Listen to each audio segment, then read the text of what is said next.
Le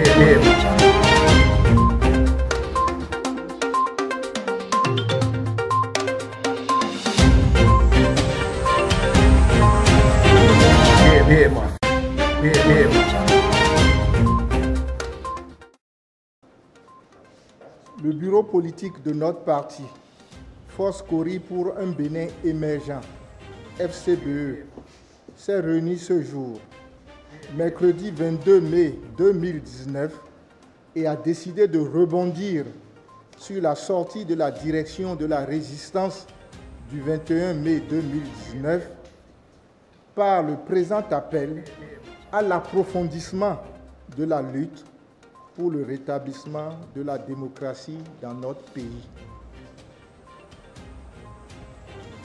La situation sociopolitique et économique qui prévaut aujourd'hui au Bénin est d'une gravité extrême.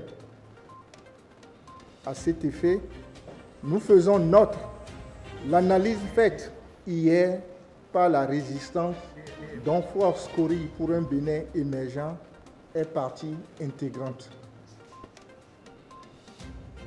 Le Bénin aujourd'hui est un pays sinistré où démocratie, état de droit, droits de l'homme sont en état avancé de putréfaction. Le tableau clinique que l'on peut dresser est sombre et le mal ne peut plus être traité avec dilettantisme.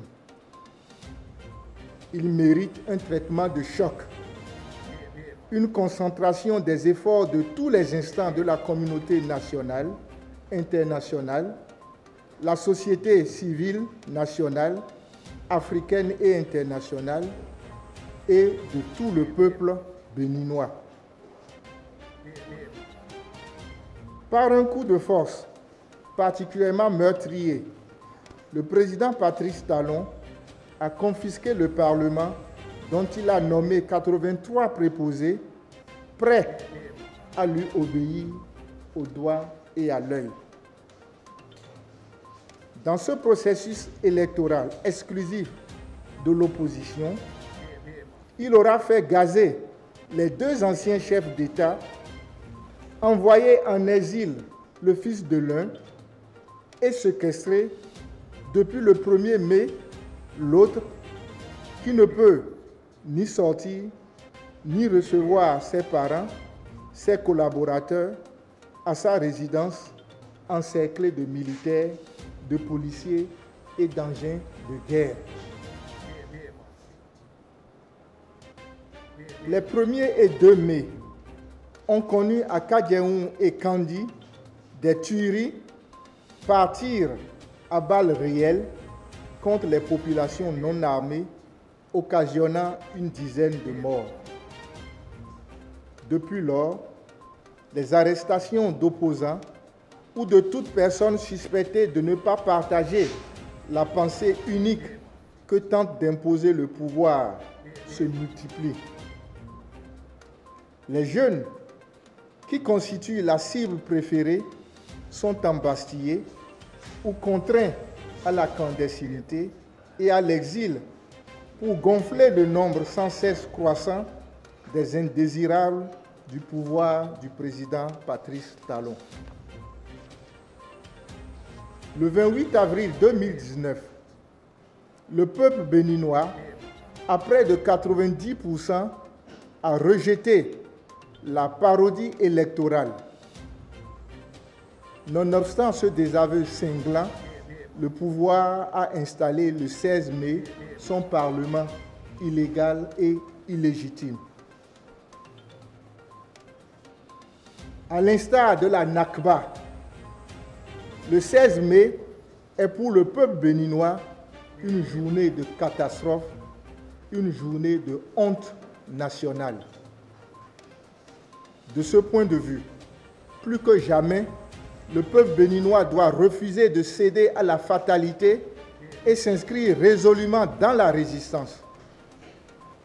Nos militants doivent davantage faire preuve d'abnégation, d'esprit de sacrifice et de créativité pour inventer toute forme légale de lutte capable de nous faire vaincre la dictature et renouer avec les acquis de la conférence des forces vives de la nation. Ce tableau, pour le moins sombre, dans lequel s'enfonce irrémédiablement chaque jour le Bénin, jadis fleuron en Afrique de la démocratie et des droits de l'homme, fait de lui un pays en danger. Par les pratiques inhumaines et dégradantes que les dirigeants infligent aux populations, le Bénin se met de plus en plus au banc de la communauté internationale. Celle-ci doit réagir et, une fois encore, en faire un pays de concentration de ses efforts une priorité.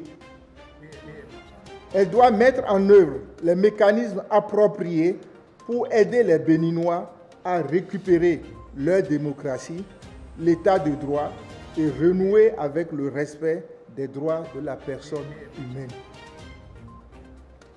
Ainsi, l'Union européenne, UE, dans l'accord de Cotonou, UE-ACP du 23 juin 2000, a une dimension politique relative au partenariat stratégique. Que devient alors le dialogue politique régulier entre l'UE et le Bénin sur les droits de l'homme, la démocratie, la bonne gestion des affaires publiques et la qualité des institutions de la République? Par ce mécanisme, nous pensons que l'UE est fortement interpellée par la situation qui prévaut dans notre pays, le Bénin. La Commission africaine des droits de l'homme et des peuples, CADHP, en charge de veiller sur la situation des droits de l'homme sur le continent et dans chacun des pays membres, dont le Bénin, est interpellée par la mise sous boisseau des libertés, les embastillements pour délit d'opinion et les morts par usage d'armes létales contre des populations non armées. La CEDEAO et l'UA, dont notre pays est membre, sont interpellés par la situation de non-droit en cours dans notre pays au regard des protocoles sur la bonne gouvernance et la Charte africaine de démocratie. Nos deux organisations régionales et continentales devront prendre plus à cœur le dossier du Bénin et en faire une préoccupation de tous les instants. Leur chef d'État, et singulièrement le président en exercice de la CEDEAO, son Excellence Muhammadu Buhari, sont vivement priés de jouer de leur leadership pour œuvrer à une sortie de crise.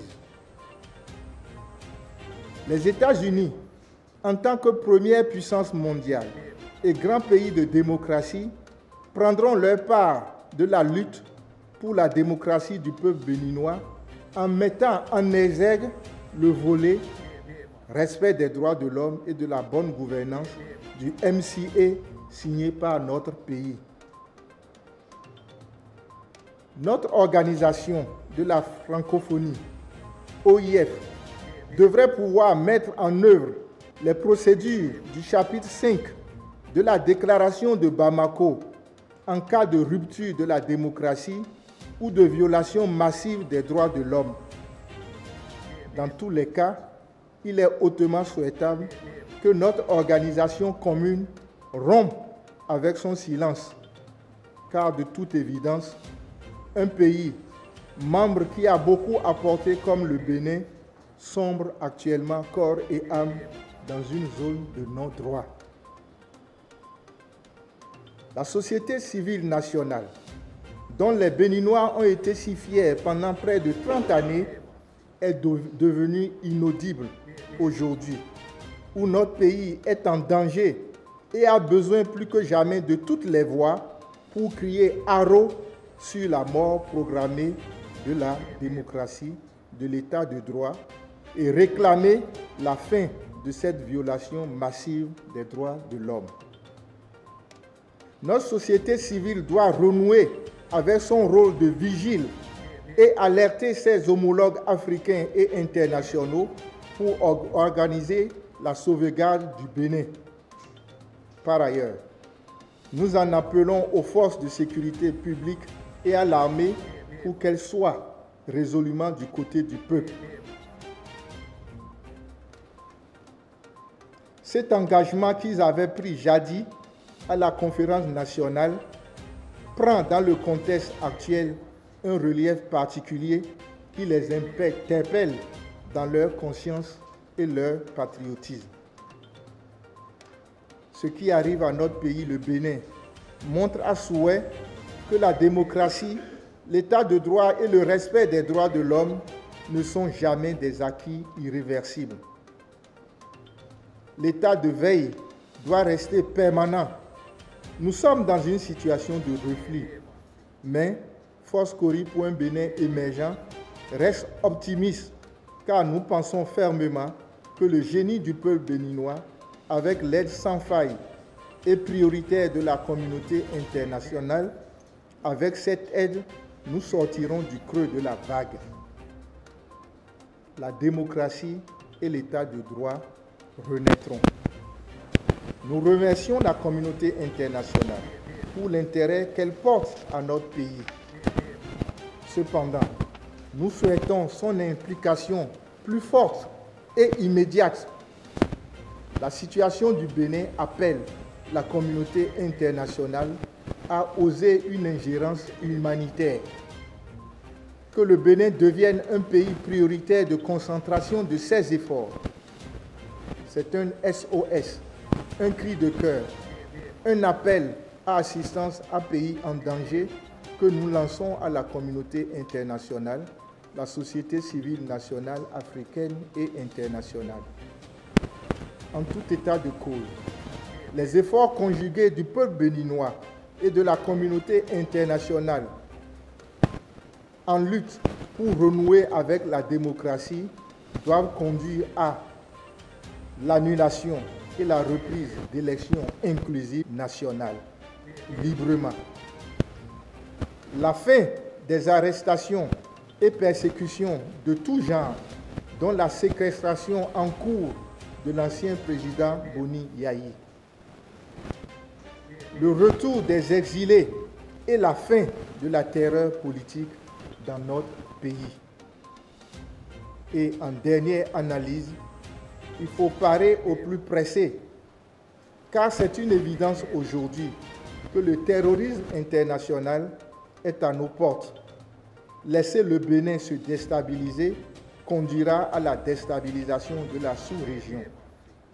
Vive la résistance, vive FCBE, vive la communauté internationale, que Dieu bénisse le Bénin. Fête à Cotonou le mercredi 22 mai 2019. Le bureau politique. Je vous remercie.